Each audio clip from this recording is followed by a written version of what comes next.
Pues ya huele a final de semestre, ¿no?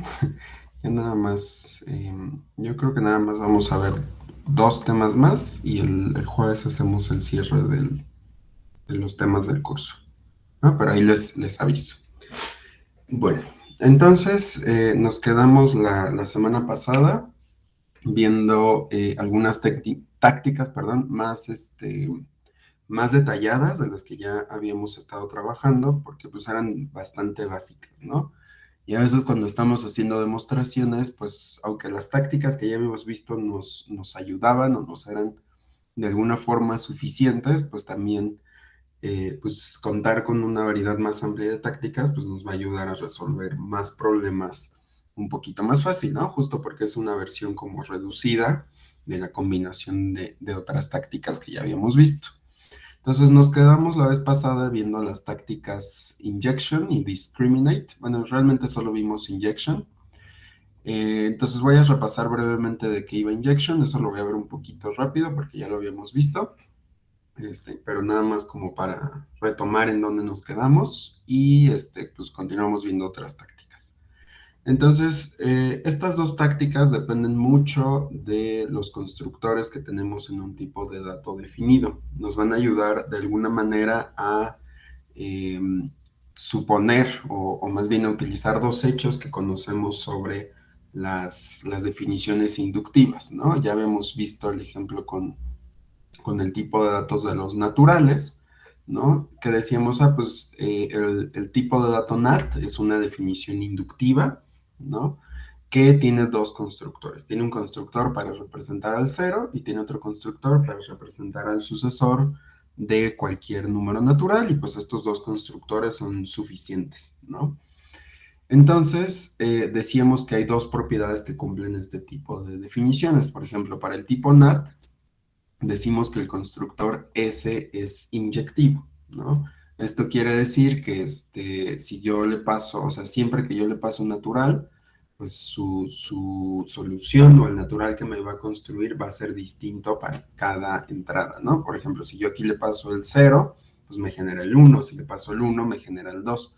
No hay manera de que con un mismo número natural, pues me genere dos veces la misma solución, ¿sale? A eso nos referimos a que es inyectivo, que bajo una entrada siempre me da, o más bien bajo distintas entradas siempre tengo distintas soluciones, ¿no? Entonces, en ese sentido, el constructor S decíamos que es inyectivo, ¿no? Dicho de otra forma, si yo a S le paso N y a S le paso M y decimos que estas dos cosas son iguales, pues esto quiere decir que tanto N como M pues son iguales, ¿no? Entonces aquí es donde vemos que con distintos argumentos siempre obtengo distintas salidas, ¿va? Entonces, esto es en el caso del constructor S, y por el otro lado, el constructor 0 y el constructor S son disjuntos. ¿A qué nos referimos cuando decimos que algo es disjunto? Pues justamente que jamás me va a poder producir, en este caso, el mismo natural, ¿no? O sea, yo utilizando el sucesor, no hay manera, no hay n que yo le pueda pasar al sucesor que me genere al 0. Y con el constructor 0, que digo ahí es un poquito más obvio, no puedo construir ningún otro natural, ¿no? O sea, pues el 0 es el 0 y nos recibe otra cosa, ¿no? Usando el constructor del 0, no podría construir un 1 o algo así, ¿no? Los puedo combinar, eso sí, pero jamás individualmente me van a producir los mismos resultados, ¿vale? Y entonces estas dos nociones que estamos viendo en los naturales, pues se aplican a todo tipo que definamos inductivamente. ¿A qué nos referimos con esto? Pues que todos los constructores que no sean de aridad cero, por ejemplo, aquí solo es el sucesor, son inyectivos, ¿sale?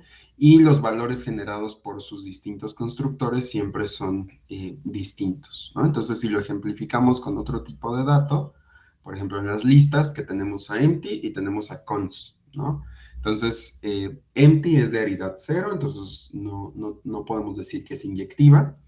Cons es de aridad, en este caso 2, y es inyectivo. Siempre que yo le pase un elemento para la cabeza y un elemento para la cola, me va a producir una lista distinta cada vez, ¿no? Siempre que sea la misma entrada, voy a tener, perdón, con distintas entradas obtengo distintas salidas. Y el constructor nil jamás puede construir lo que construya cons, ¿no? O sea, las salidas también son disjuntas. O, por ejemplo, para los booleanos, pues ahí no tenemos ningún constructor de aridad distinta de cero, por lo tanto no hay ningún constructor inyectivo, pero true y false son siempre distintos, ¿sale? Entonces, dicho de otra forma, siempre tenemos cosas distintas en términos de los constructores y los constructores que sean de una aridad distinta a cero tienen que ser inyectivos, ¿sale? Entonces, por ejemplo, usando estas ideas que tenemos con el tipo NAT, podríamos usar esos conceptos para probar que S, en efecto, es inyectiva. Estas demostraciones son muy comunes en álgebra superior, por ejemplo. Déjenme ver, voy a ejecutar, bueno, ahorita voy a ejecutar todo hasta acá. ¿Cuál es este?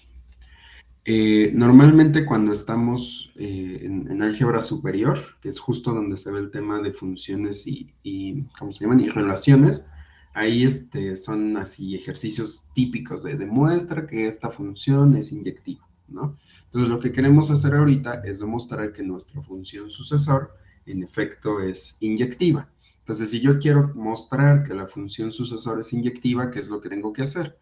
Pues decimos para todos n y m que son naturales, si el sucesor de n es igual al sucesor de m, entonces eso implica que n y m son el mismo valor básicamente, ¿no? Eso es lo que tenemos que demostrar. Si mañana les digo quiero que prueben que f, que es una definición cualquiera, es inyectiva, tendrían que hacer exactamente lo mismo, ¿sale?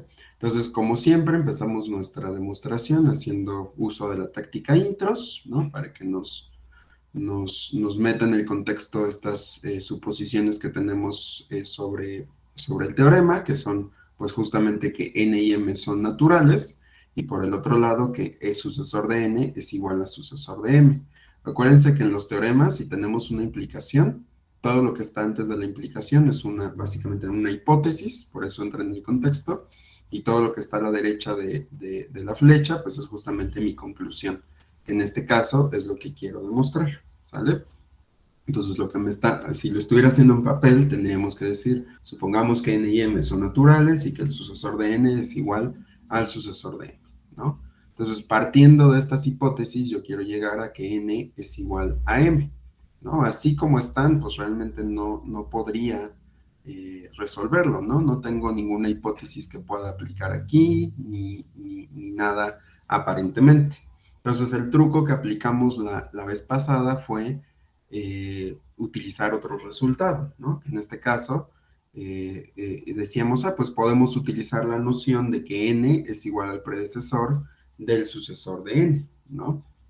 Entonces, para no estar creando un nuevo teorema, creo que ya lo habíamos platicado, podemos utilizar assert y definir un teorema justamente aquí como a la mitad, o una proposición más bien, a la mitad de la demostración, y tenemos que demostrarla para poder utilizarla, pero no necesitamos definir un teorema aparte, lo podríamos hacer, pero en este caso, dado que solo lo voy a usar en esta demostración, pues no vale la pena que lo pongamos como un teorema, ¿no? Entonces usamos assert, le damos un nombre a esta proposición y tenemos que demostrar que se cumple, ¿no? Entonces le ponemos aquí el assert y entonces nos genera una nueva submeta que es justamente demostrar que n es igual al predecesor del sucesor de n.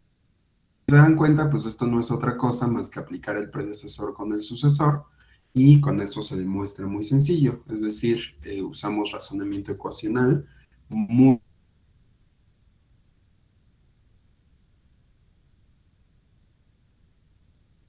sencillo, entonces basta con que apliquemos un reflexivity y ya logramos probar esta proposición, hipótesis, ¿no? Entonces, dado que ya tengo aquí que n es igual al predecesor del sucesor de n, puedo utilizar justamente un rewrite para sustituir esta n por el predecesor del sucesor, ¿no? Entonces, ejecuto rewrite, ya tengo esa definición, y entonces, dado que ahora tengo que el sucesor de n, bueno, que el predecesor del sucesor de n es igual a m, puedo utilizar otra vez un rewrite para deshacerme de este sucesor y cambiarlo por m, ¿no? Bueno, por el sucesor de m. Y aquí, si yo le aplico el predecesor al sucesor de m, pues en efecto me va a dar m, Entonces, otra vez es razonamiento ecuacional, puedo utilizar reflexivity y terminé la demostración. Entonces, ¿qué pasa? Pues si mañana yo les digo, ahora quiero que prueben que otra función es inyectiva, pues no voy a poder aplicar el truco del predecesor. Esto ocurre porque así funcionan los naturales. Entonces, podríamos generalizar esta demostración para cualquier constructor, pero utilizando el equivalente al predecesor, ¿no? Es decir, necesitamos de alguna manera como un destructor o alguna manera que nos ayuda a deshacer la aplicación del constructor, ¿no? Por ejemplo, en cons, pues yo quisiera poder deshacer el concept obteniendo nada más la cabeza u obteniendo nada más la cola, ¿no?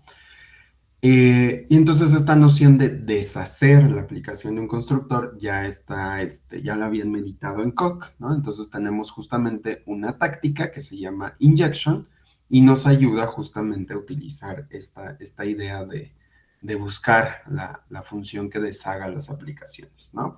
Entonces podemos usar injection y es muchísimo más fácil. Estos pasos que hicimos aquí son el equivalente a usar un injection. Vamos a ver cómo se utilizan, ¿no?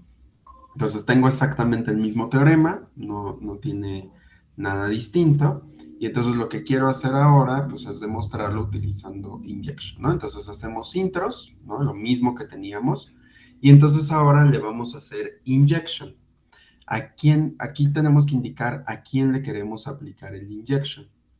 A la hipótesis a la que se lo tengamos que aplicar, tiene que tener de alguna manera incluida eh, al constructor que queremos utilizar, ¿no? En este caso, si recordamos, los naturales solo tienen un constructor inyectivo, que es el sucesor. Entonces, si nosotros en nuestro contexto tenemos una hipótesis que utilice al sucesor, entonces podemos utilizar injection, que en este caso, pues vemos que sí, que aquí en efecto está nuestro constructor sucesor y que se llama H en este caso. Entonces vamos a aplicarle un injection a H y le damos un nombre, ¿no? Entonces lo aplicamos y si se dan cuenta, desaparece mi hipótesis H y la reemplaza justamente por la hipótesis que acabamos de crear. Lo que hizo fue quitar la propiedad que teníamos sobre el sucesor y nos deja que justamente, pues dado que sucesor de n era igual a sucesor de m y que ya sabemos que son inyectivos, pues entonces ya tenemos la hipótesis de que n es igual a m. Y dado que en mis hipótesis tengo que n es igual a m y quiero probar que n es igual a m, pues basta con que aplique, haga un apply de esta hipótesis, ¿no?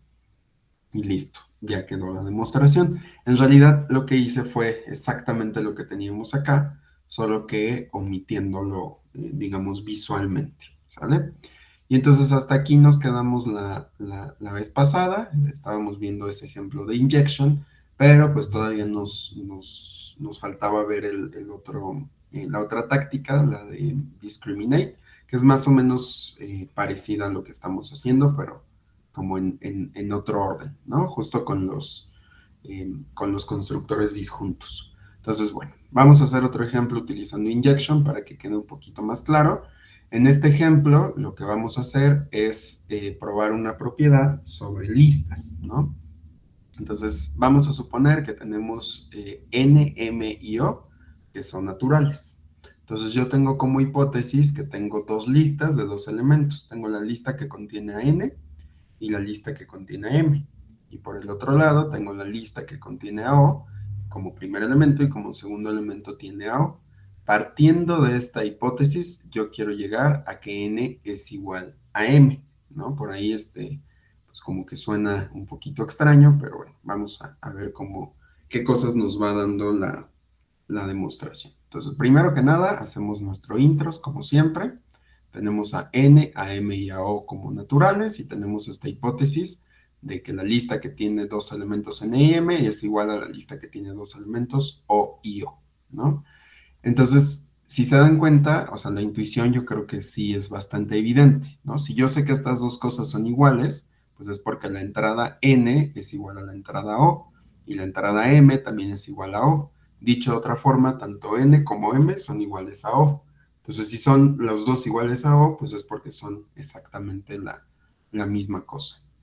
Entonces, nosotros en nuestras listas ya hemos dicho que también fueron definidas inductivamente y tenemos un constructor inyectivo en este caso, que es cons. Entonces, yo podría aplicar justamente, pues si estoy diciendo que cons, si lo recordamos, ahorita lo estamos viendo con nuestra notación de corchetes, ¿no? Pero por detrás esto es un cons, ¿no? O sea, lo voy a poner por acá. Este es ya lo quité. Bueno, tenemos n, m, ¿no? Entonces esto en realidad es cons de n con la lista, que tiene cons de m y a la vacía, ¿no? Bueno, a empty, a nil se llama aquí. Esto es igual a esto, ¿no? Y por el otro lado tenemos la lista que tiene dos O's. Esto es igual a esto. Entonces, dado que son inyectivos, si el constructor aplicado con esto me está diciendo que son iguales, pues entonces, ¿a qué puedo llegar? Pues a que n es igual a cons de m con nil y a que o es igual, no, perdón, a que n es igual a o y a que cons de m con nil es igual a cons de o con nil, ¿sí? Porque lo estoy descomponiendo argumento por argumento. Entonces, bueno, aquí lo voy a comentar para que quede más claro. Y esto viene del hecho de que son inyectivas, ¿sale? Entonces vamos a volver a aplicar eso. Entonces, si yo le aplico un injection a esta hipótesis que justamente está utilizando cons, pues me va a generar, me va a generar en este caso dos hipótesis. Una para igualar las cabezas de las listas y otra para igualar las colas de las listas. Entonces, cuando yo aplique el injection, me va a crear una donde n es igual a o y otra donde m es igual a o, que es justamente dado que aquí estoy igualando las colas, pero si se dan cuenta, pues después voy a igualar las cabezas de las listas, ¿no? Entonces, bueno, mi hipótesis 1 es que n es igual a o, mi hipótesis 2 es que m es igual a o, y entonces lo que puedo hacer es ir aplicando o reescribiendo estas ecuaciones acá y en algún punto pues llegar a una igualdad, ¿no? Por ejemplo, si yo aplico el rewrite de H1, voy a cambiar estas n's por o's, ¿no? Entonces aquí me va a quedar o es igual a m. Lo aplico, ahí está. Ahora aplico la hipótesis 2, que sería que m es igual a o. Me queda que o es igual a o y pues eso ya se resuelve con un bonito reflexivity, ¿sale? Entonces injection nos ayuda a descomponer todo lo que va aplicando tanto en este caso el constructor cons o en el caso de los naturales el constructor sucesor y en general el constructor, cualquier constructor de aridad distinta a cero en cualquier definición inductiva, ¿sale? Entonces así es como funciona injection. ¿Dudas con injection? Va, perfecto. Entonces vamos a ver ahora la táctica, ¿cómo se llama? Se me fue el nombre, discriminate.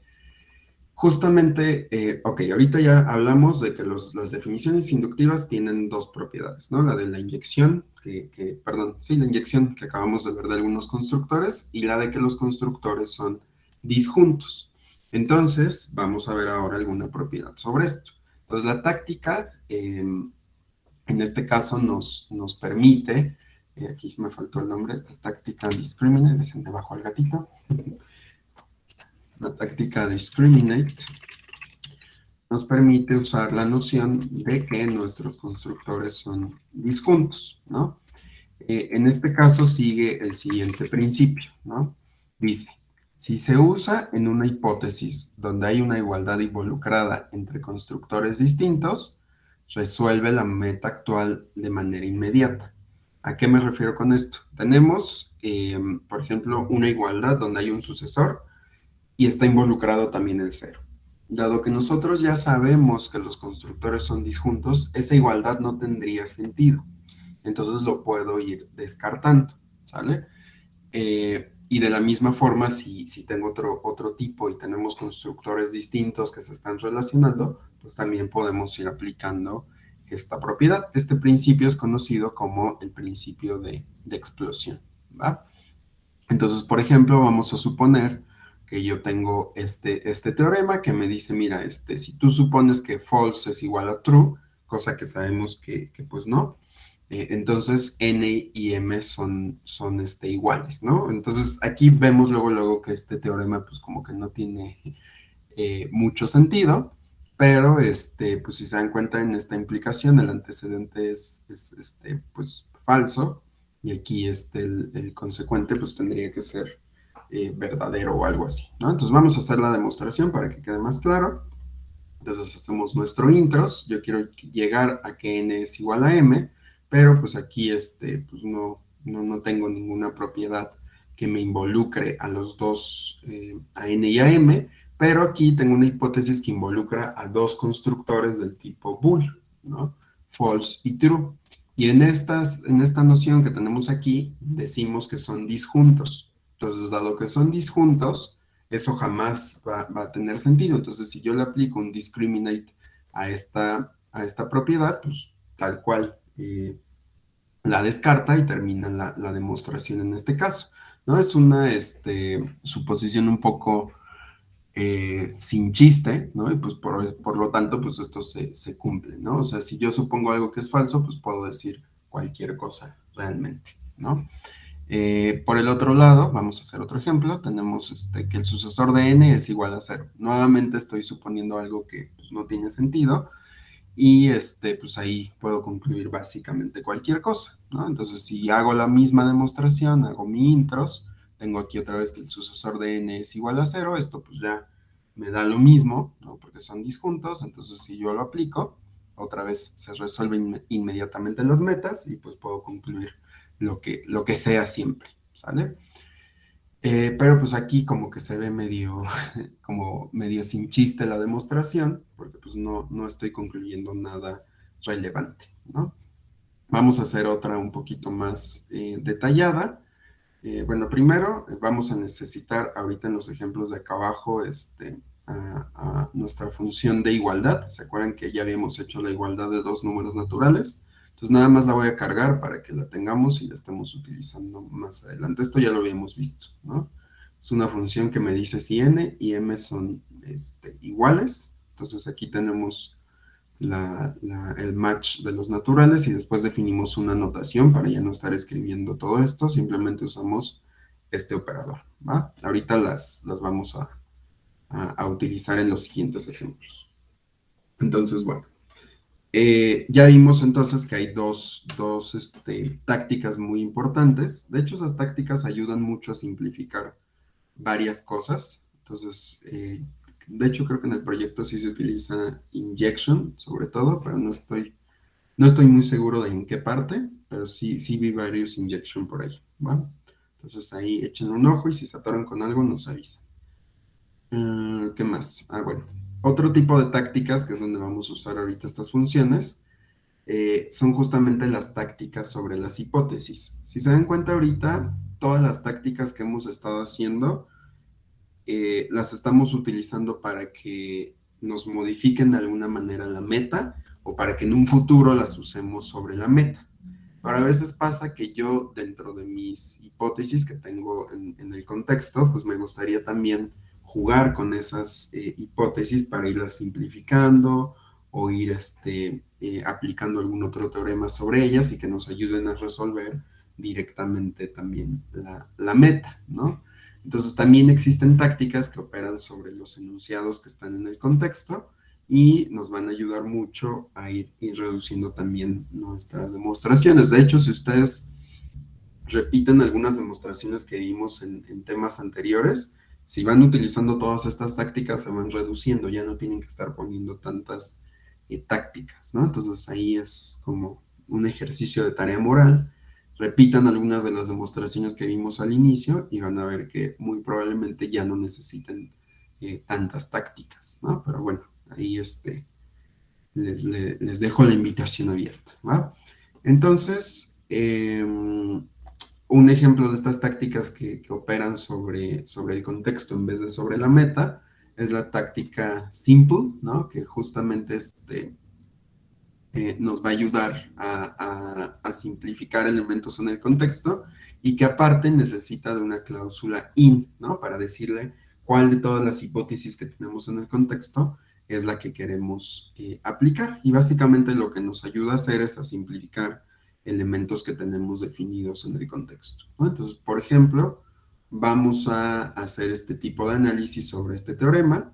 Este teorema es otra vez una demostración de que nuestra función S es inyectiva, pero utilizando otro camino, ¿no?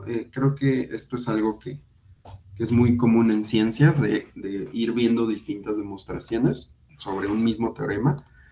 Incluso luego pasa que cuando por azares del destino terminamos repitiendo una materia, nos demuestran el mismo teorema en el mismo curso y la demostración puede ser un tanto distinta, ¿no? Entonces aquí ya llevamos hasta hace ratito 2 demostraciones de que S es inyectiva. Es un camino distinto, pero estoy llegando al mismo resultado y pues ahora vamos a ver un tercer camino, ¿va? Entonces queremos demostrar exactamente lo mismo, pero aquí lo vamos a demostrar justamente utilizando nuestra función de igualdad de naturales que estamos cargando.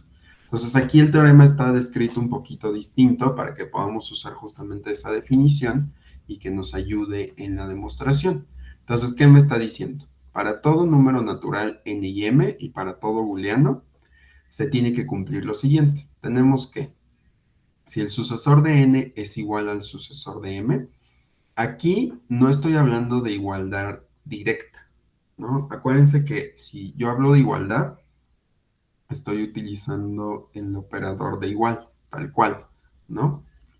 Aquí lo que estoy usando es la función de igualdad. Entonces, dado que yo voy a aplicar una función, esa función siempre me va a dar una salida. Entonces, yo no puedo dejar simplemente este enunciado porque me diría, esto es una función, no me estás diciendo nada respecto a esa función. Entonces, lo que estoy diciendo es que si yo, al aplicar la función de igualdad sobre números, bajo estos dos sucesores me da un booleano B, es decir, esto me va a decir true o false, entonces la misma propiedad se va a cumplir sobre n y m. Es decir, si el sucesor de n es distinto del sucesor de m, pues n y m van a ser distintos. Si son iguales, pues van a ser también iguales n y m. Entonces lo estamos haciendo en términos de la función de igualdad, no sobre la igualdad de Coq. Realmente es lo mismo, ¿no? Esto me va a devolver true o false, pero es un enfoque un poquito distinto, ¿sale? Entonces vamos a hacer esa demostración y para resolver en este caso la meta vamos a utilizar la función de simplificación sobre una de nuestras hipótesis, ¿no? Entonces, como siempre, aplicamos a nuestro buen amigo intros, e intros nos dice, mira, pues en tu contexto sabes que n y m son naturales, que b es un booleano, y tenemos también que el sucesor de n es igual al sucesor de m, nos devuelve un booleano. Ese booleano puede ser verdadero o falso, no sabemos, pero nos da un booleano. Entonces, ¿qué puedo aplicar aquí?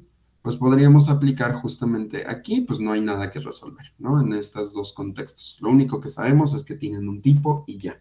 Pero aquí justamente tenemos una función que me devuelve un valor booleano. Entonces, lo que podemos hacer es simplificar esta hipótesis a partir de nuestra función de igualdad. Entonces, si yo aplico la simplificación, pues en efecto, dado que me dio un booleano, ¿qué es lo que va a hacer? Pues va a ir aquí a la función de igualdad y le va a aplicar la operación a los sucesores. Si nos damos cuenta, la definición recursiva lo que hace es decirme, ok, si tú quieres ver si el sucesor de n es igual al sucesor de m, la recursión me dice, pues entonces tienes que ver que n y m sean iguales y eso te va a devolver un booleano. Entonces ahí ya simplifiqué una aplicación de esta función y me va a devolver un booleano. Y si nos damos cuenta, eso es exactamente lo que tengo en la meta, ¿no? Entonces, pues ya nada más aplico esa hipótesis que me dejó la simplificación y con eso termino justamente la demostración, ¿vale? Entonces, bueno, vamos a ver otro ejemplo donde estamos utilizando la simplificación un poquito más sofisticado. Entonces aquí tengo 4 números naturales, ¿no? Y quiero probar esta propiedad. Entonces, tengo dos hipótesis. Por un lado, tengo la hipótesis de que si n es igual a m, entonces P es igual a Q. Esa es una hipótesis. Por el otro lado, tengo que M es igual a N, ¿no? Entonces, si yo sé que M es igual a N y mi hipótesis anterior me dice que si estas dos cosas son iguales, entonces P es igual a Q, pues puedo concluir justamente que Q es igual a P, ¿sale? Entonces, estas van a ser mis hipótesis y esta va a ser mi conclusión. Entonces, vamos a resolverlo. Hacemos como siempre a nuestro buen uso de nuestro buen amigo intros. Nos coloca estas hipótesis. Nos coloca estas hipótesis, estos son naturales. Me carga la primera hipótesis, que es la que tengo aquí, ¿no? En esta sección. Me carga la segunda hipótesis, que es esta, y queremos llegar a que Q es igual a P, ¿no? Entonces, si yo quiero llegar a que Q es igual a P, pues la intuición me dice, pues simplemente utiliza estas dos hipótesis en combinación, ¿no? Pero si se dan cuenta, todo está al revés, ¿no? ¿Por qué? Porque la primera hipótesis me pide que n sea igual a m, pero la segunda hipótesis me dice que m es igual a n, ¿no? Entonces, yo sé que para nosotros como personas, pues eso es muy redundante, ¿no? Pero en Coq, pues eso no es tan obvio, ¿no? Porque pues, realmente no está viendo la ecuación como nosotros. Entonces, necesito voltear de alguna manera mis valores para que yo pueda utilizar esto como antecedente de la segunda hipótesis. Si ustedes se acuerdan, tenemos una táctica que se llama symmetry, que justamente nos ayuda a invertir este tipo de ecuaciones. Entonces, si yo le aplico symmetry a H0, pues ya me voltea esto, y entonces dado que ya logré voltear estos dos valores, a n y a m, pues entonces justamente yo ya tengo lo que tiene el antecedente de mi otra hipótesis, ¿no? Entonces yo ya podría aplicar esta noción en h, ¿no? Entonces aplicamos h en h0, ¿y qué es lo que me dice ahora? Ah, pues entonces puedes concluir que P es igual a Q, pero yo quiero llegar a que Q es igual a P, entonces puedo volver a invertir los lados de la ecuación y con eso pues ya puedo simplemente aplicar H0, ¿no? Entonces, si se dieron cuenta, aquí además de la simplificación, puedo ir aplicando ciertas propiedades sobre mis hipótesis. Para ello, siempre tenemos que aclarar sobre cuál de las hipótesis es en la que estamos operando. En este caso, estamos aplicando la propiedad de simetría, las aplicamos casi todo, bueno, en este caso todo lo hicimos sobre H0, pero pues va a depender de qué hipótesis queramos, ¿sale? Entonces, ¿alguna duda con esto? ¿Todo bien?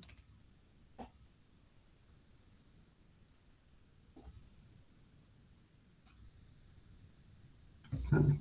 Si hay duda o todo bien. Creo que es todo bien. Ah, perfecto. Entonces, vamos a ver, vale, gracias.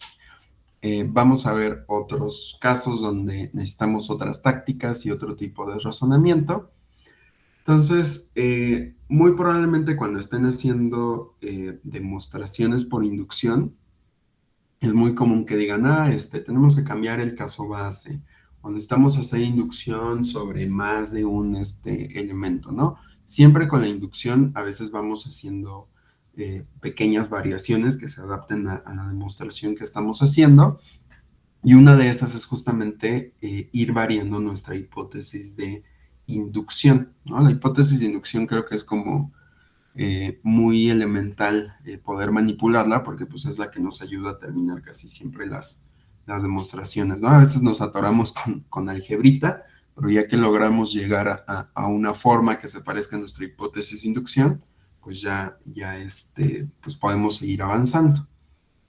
Entonces hay ocasiones donde justamente nos va a ayudar poder controlar la forma que tienen nuestras hipótesis de inducción, ¿no?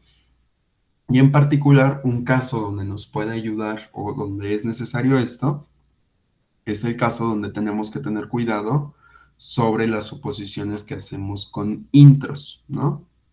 Ahí a veces yo estoy usando intros sin decirle o darle un nombre a las cosas, entonces siempre hay que estar validando qué es lo que introduce intros en el contexto. y con eso podemos ir pues, variando nuestra hipótesis de inducción, cuidando la forma que tiene, ¿no? Entonces, para ejemplificar esto y ver la necesidad de estar controlando o variando la hipótesis de inducción, vamos a empezar con un pequeño ejemplo, que es justamente, tengo esta definición de la función double, y quiero probar que esta función double en efecto es inyectiva, ¿no? Ya hicimos varios ejemplos de funciones inyectivas. Entonces, ¿cuál es la receta? Pues básicamente, si yo sé que double de n es igual a double de m, pues eso significa que n y m son iguales, ¿no? Entonces, ¿cómo se define nuestra función double? Creo que ya lo habíamos hecho también en algún punto. Si no, es algo muy sencillo. Simplemente recibo un natural, ¿no? El double de 0, pues 0 por 2 termina siendo 0. Y si yo tengo un sucesor, pues nada más hay que agregarle un nuevo sucesor y recursivamente aplicamos double al número que está envolviendo ese sucesor, bueno, al natural, básicamente, ¿sale? Y déjenme nada más llego hasta este punto, ¿ok? Y después, pues yo quisiera justamente demostrar que esta función en efecto es inyectiva, ¿no? Entonces, para poder demostrar eso, pues podríamos justamente definir un teorema que justamente nos ayude en esa demostración. De hecho, este teorema lo podemos hacer todavía más general, usando polimorfismo, para poder utilizarlo en más de una propiedad. A este teorema le vamos a llamar F equal, que justamente viene de funciones. Entonces, ¿qué me quiere decir este teorema? Me dice, mira, si tú tienes dos tipos A y B, ¿no? Que pues, van a ser polimórficos, obviamente,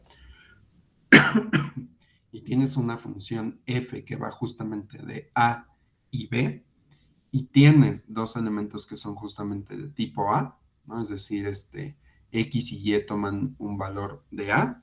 Entonces, si tú tienes que X es igual a Y, pues F aplicado con X, pues va a terminar siendo F aplicado con Y, que es una manera un poquito distinta de ver a las funciones inyectivas.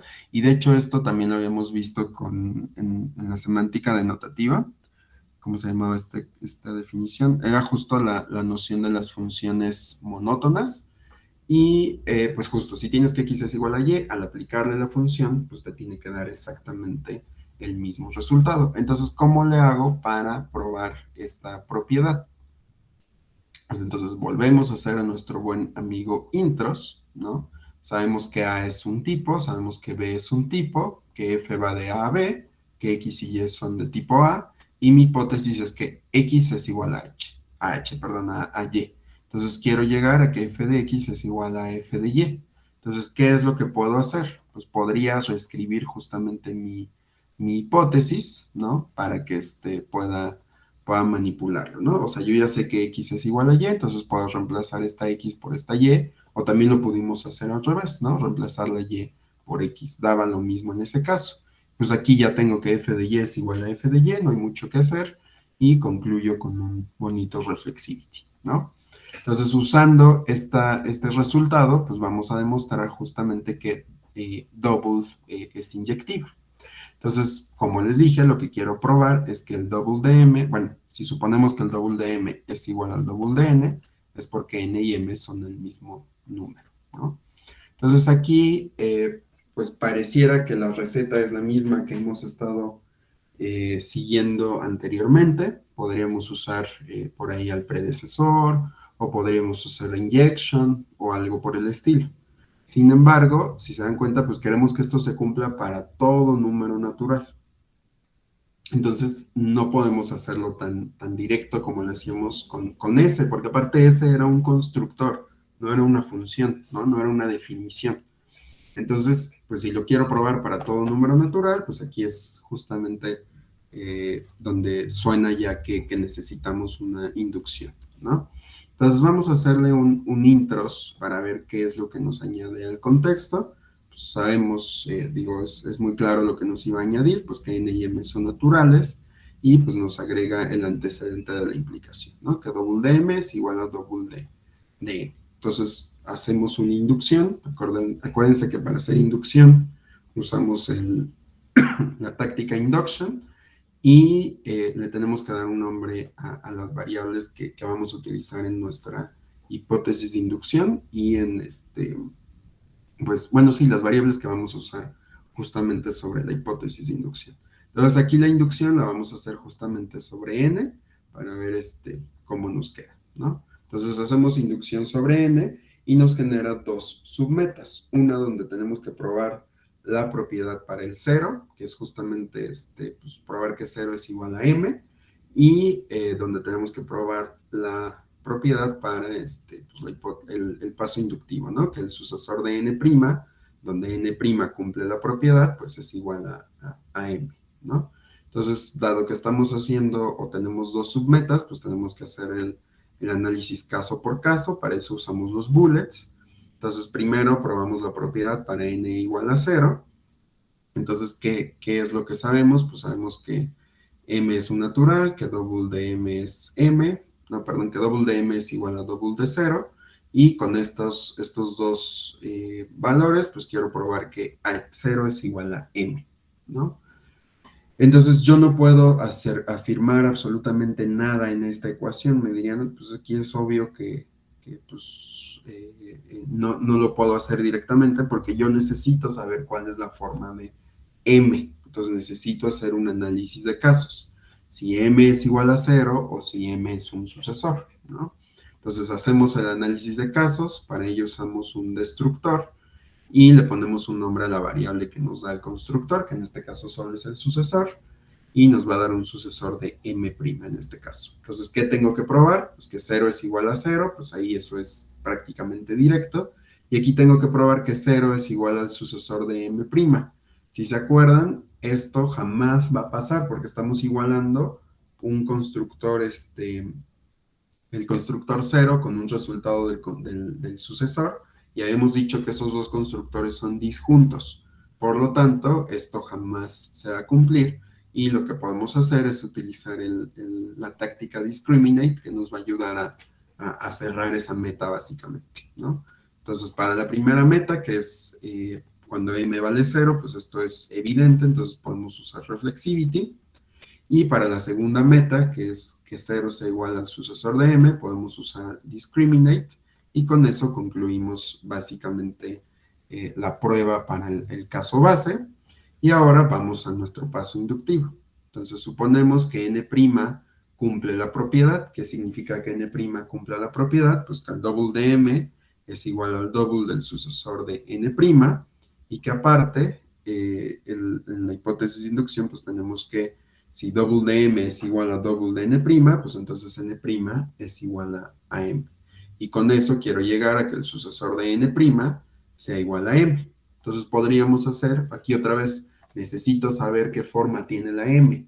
Entonces podemos aplicar justamente otra vez un análisis de casos y vemos qué hacer con cada uno, ¿no? Entonces hacemos el análisis de casos. El primer caso es donde m vale 0 y el segundo caso es donde el sucesor no, más bien, m es un sucesor. En este caso lo nombramos sucesor de m'. Probamos el primer caso. Aquí otra vez estoy tratando de igualar constructores distintos, disjuntos. Entonces podemos aplicar discriminate. Y para el caso pues más difícil, que es probar que el sucesor de n es igual al sucesor de m, pues tendríamos que probar justamente que n' es igual a m'. Si se dan cuenta, este es el caso de la propiedad que teníamos en f equal, ¿no? Justamente necesito probar, ¿no? O sea, para que yo pueda concluir esto, que el sucesor de n' es igual al sucesor de m', tendría que probar primero que n' es igual a m'. Pero aquí en mis hipótesis no tengo absolutamente ninguna hipótesis que me ayude con esto. Pero bueno, vamos a ver si al aplicar f equal, pues eso me ayuda de algo. Ok, entonces logré llegar a que n' es igual a m', que es mi nueva meta, porque ese es el antecedente de f equal, pero pues no hay nada que nos ayude o no tenemos información suficiente que me permita concluir esta nueva meta, ¿no? Esta meta me la generó f equal, pero pues no hay nadie que nos ayude a resolverla. Entonces, dado que no podemos seguir avanzando, ya nos atoramos, pues vamos a ponerle un abort, ¿no?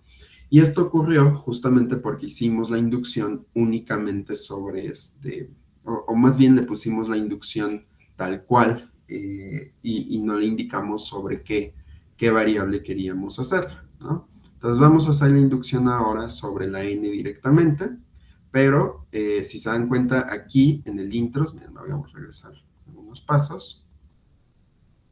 Cuando yo hice intros, me definió estas dos hipótesis, ¿no? Que n y m son naturales y que double dm es igual a double dn. Y entonces cuando yo hago la induction, pues ya me aplica la propiedad relacionando tanto m como n, ¿no? Pues ya vimos que eso no funcionó. Entonces lo que estoy variando ahora en esta demostración es que solo le voy a decir intros n, nada más, ¿sale? Entonces hacemos el intros de n, me dice, pues n es un natural.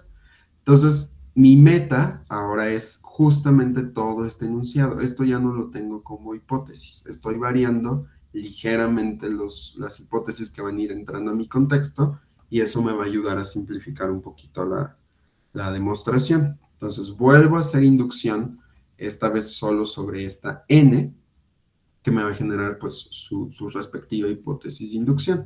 Entonces aquí ya tengo ahora dos submetas.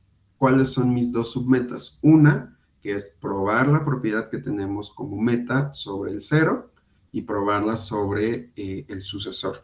Pero nótese que aquí no estoy diciendo absolutamente nada sobre la m, únicamente estoy diciéndolo sobre la forma que tiene nuestra n, ¿sale? Y las dos submetas están definidas de la misma manera. Todo esto antes lo teníamos en el antecedente también. Entonces, con el simple hecho de decirle a intros que únicamente ponga la restricción de n, pues ya cambió ligeramente la forma de mi demostración, ¿no? Porque si se dan cuenta aquí, el primer paso era justamente, hacíamos la inducción, pero no teníamos las mismas submetas, ¿no?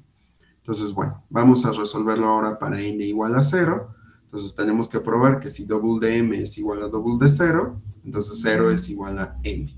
Entonces, aquí, pues, podríamos simplemente hacer una simplificación, ¿no? Porque, pues, ya sabemos que double de 0 es justamente 0. Entonces, en un paso, ya nos queda que double de m es igual a 0. Y ahora quiero probar que 0 es igual a m. Y ahora sí, aquí hago el intros para que mi antecedente se vaya al contexto, ¿no? Entonces, ahora sí, ya tengo estos dos antecedentes y si se dan cuenta, pues aquí otra vez necesito saber cuál es la forma de mi m. Entonces, hasta este punto llevo la demostración muy parecido, pero la estoy haciendo casi que por cachitos, ¿no? O sea, en vez de ir viendo todo un panorama general desde el principio, lo voy añadiendo conforme lo voy necesitando, ¿no? Entonces, hacemos otra vez el análisis de casos de M para saber qué forma tiene. Entonces, tengo que probar uno donde M es igual a 0 y donde M sea un sucesor. El primer caso, pues vemos que es básicamente directo, entonces solo hacemos un reflexivity. Y para el segundo caso estamos relacionando constructores disjuntos, entonces podemos aplicar discriminate. Y en el siguiente caso, que ahí ya resolvimos donde n sea igual a 0, pues vamos a ver donde n sea igual al sucesor de n', ¿no? Que sería mi paso inductivo. Entonces, hacemos intros otra vez, ahora sí, para meter en el contexto todo lo que sabemos de la hipótesis de inducción y la hipótesis en general del teorema, y aquí es justamente donde ya está cambiando un poquito la forma de nuestro contexto. Hace ratito se veía completamente distinto. Entonces, vuelvo a hacer el destruct sobre m. Entonces, ahora lo tengo que probar cuando m sea igual a 0 y cuando m sea un sucesor. Para el primer caso estoy relacionando constructores disjuntos, entonces puedo aplicar discriminate. Hasta ahí, básicamente, llevo la misma demostración, no hay ningún cambio. Y aquí es donde ya vamos a hacer algunos truquitos, ¿no? Entonces, ahora el siguiente caso me dice, tienes que probar que el sucesor de n' es igual al sucesor de m'. El primer paso que hicimos hace ratito fue aplicar f equal. Pero entonces al aplicar f equal, nuestra meta cambia. Ahora tenemos que probar que n' es igual a m'. Si se dan cuenta, ahora, dado que solo nos fuimos fijando en la forma de n, nuestra hipótesis de inducción ya nos está diciendo algo sobre n' y sobre m, ¿no? Aquí ya me está hablando de una igualdad. Entonces, si yo logro utilizar esta hipótesis de inducción, pues me va a poder permitir llegar a que n es igual a m'. Entonces, ¿qué me dice la hipótesis de inducción? Me dice que el doble de m es igual al doble de n'. Y entonces n' es igual a m. Si yo aplico esta hipótesis de inducción, ¿qué es lo que va a pasar? Pues justamente me va a reemplazar justamente estos valores, ¿no? Yo tenía aquí m' y tenía n'. Entonces, ¿qué es lo que tengo ahora? Ah, pues tengo que probar que el doble de m' es igual al doble de n' en este caso, ¿no? ¿Por qué? Porque la m aquí en nuestro teorema teníamos m', entonces pues simplemente cambió ahí ligeramente. Y luego podemos simplificar también h, ¿no? Aquí podemos simplemente aplicar un paso de nuestra función double para poderlo utilizar acá abajo. Y entonces nos queda que es el sucesor del sucesor de las llamadas recursivas, tanto del lado izquierdo como del lado derecho. Aquí, si se dan cuenta, estamos relacionando constructores, ¿cómo se llaman? Inyectivos, S es inyectiva. Entonces podemos aplicarle justamente injection a mi hipótesis o a mi H, y eso me va a generar una nueva meta, justamente que es la que tenemos. ¿Por qué? Porque si yo le aplico injection, me va a quitar estos dos constructores de acá y estos dos constructores de acá, y entonces ya voy a tener que doble de m' es igual a doble de n', que es justamente lo que tengo aquí, y esta es mi meta, si se dan cuenta, ya nada más tengo que aplicar esa nueva hipótesis, y con eso terminé justamente con mi definición, ¿va? Entonces yo sé que esto está muy enredado, porque pues sí son muchísimos pasos, y tendrían que ir haciendo paso a paso, pero como ya les había dicho en algún punto, para que ustedes aprendan bien a utilizar Coq, tienen que hacerlo ustedes, a manita, ir viendo paso a paso qué pasa. Muy parecido cuando estamos aprendiendo a programar, ¿no? Supongo que en primer semestre, cuando veían con quien sea que hayan llevado ICC, les costaba seguir los programas, y hasta que a ustedes no se les dejaba una tarea o algo y que de verdad se pusieran a practicar, pues se entendía un poquito más el ejemplo. Es lo mismo, ¿no? Si solo se quedan viendo la demostración, pues no, nunca les va a salir así, porque sí, ¿no? Entonces, practíquenlo, vean qué pasa cada que aplican una táctica, ¿no? Y si se van atorando, pues ya saben que ahí andamos al pendiente, ¿vale? Entonces, hasta aquí lo voy a dejar, ya nada más nos falta acabar un cachito muy pequeño de este tema. Entonces, mañana lo terminamos y empezamos a ver lo de lógica en Coq. Digo, ya hemos visto cosas de lógica, pero todavía están muy restringidas. Y pues mañana terminamos esos dos temas, espero, ¿vale? Cualquier cosa, pues ahí nos vemos. No sé si hay alguna duda hasta aquí. Voy a detener ya la grabación. ¿Todo bien?